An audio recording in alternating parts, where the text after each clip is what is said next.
एक बार की बात है, एक कंपनी में मालिक ने छोटी सी गलती होने पर अपने मैनेजर को बहुत खरी खोटी सुना दी। अपने मालिक की बातें सुनकर मैनेजर को बहुत गुस्सा आया, लेकिन वो उनसे कुछ कह भी नहीं सकता था।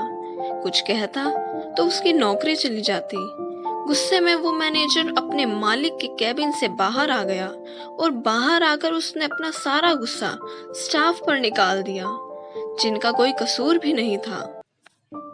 अब बिना वजह डांट पड़ने की वजह से स्टाफ वालों को भी गुस्सा आ गया, लेकिन वे भी मजबूर थे।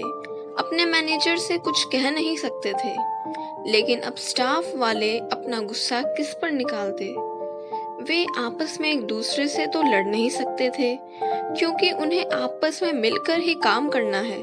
तो सारे स्टाफ वाले घर जाते वक्त अपना गुस्सा किसी न किसी बात को लेकर गेट पर खड़े वॉचमैन पर निकालने लगे। उनकी बातें सुनकर वॉचमैन को भी गुस्सा आया। अब वॉचमैन अपना गुस्सा किस पर निकालता? सारा स्टाफ निकल गया। वॉचमैन ने गुस्से में ऑफिस का ताला लगाया और घर आ गया। घर पर आया तो उसकी पत्नी ने उसके पसंद का खाना नहीं बनाया था। वॉचमैन का गुस्सा और बढ़ गया।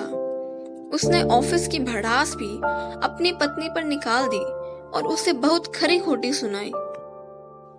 पति की बातें सुनकर पत्नी को भी गुस्सा आ गया।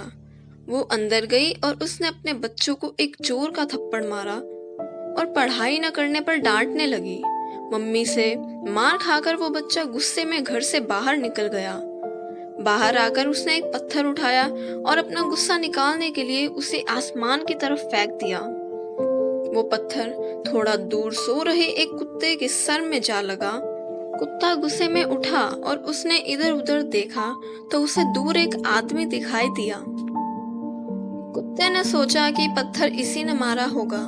कुत्ता दौड़ता हुआ गया और उस आदमी को काट लिया। उस आदमी ने बड़ी मुश्किल से उस कुत्ते से अपना पीछा छुड़ाया। जिस आदमी को उस कुत्ते ने काटा वो उसी कंपनी का मालिक था, जो सुबह ऑफिस में अपने मैनेजर को डांट रहा था।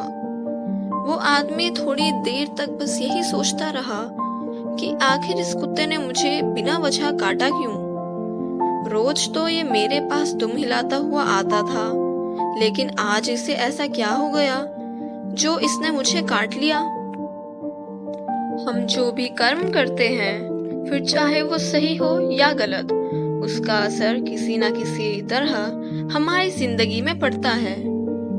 हमारे कर्मों का जो असर हमारी जिंदगी में पड़ता है, उसे ही हम कर्मों का फल कहते हैं। आप अक्सर ये सुनते ही होंगे कि उस व्यक्ति के साथ अचानक कुछ बहुत अच्छा हो गया, उस व्यक्ति के साथ बहुत कुछ बुरा हो गया। और जब हम किसी से उस अच्छी बुरी चीज के होने की वजह पूछते हैं, तो वो लोग अक्सर यही कहते हैं कि सब उसके कर्मों का फल है। किसी के साथ कुछ अच्छा हुआ तो यानी उसने भी कभी ना कभी किसी के साथ कुछ अच्छा ही किया होगा, और यदि किसी के साथ कुछ बुरा हुआ तो उसने भी कभी ना कभी किसी के साथ कुछ बुरा ही किया होगा। कर्मों का फल, कर्मों के फल से कोई भी इंसान कभी नहीं बच सकता। आज नहीं तो कल हमारे कर्मों का फल हमें मिलता ही है। धन्यवाद।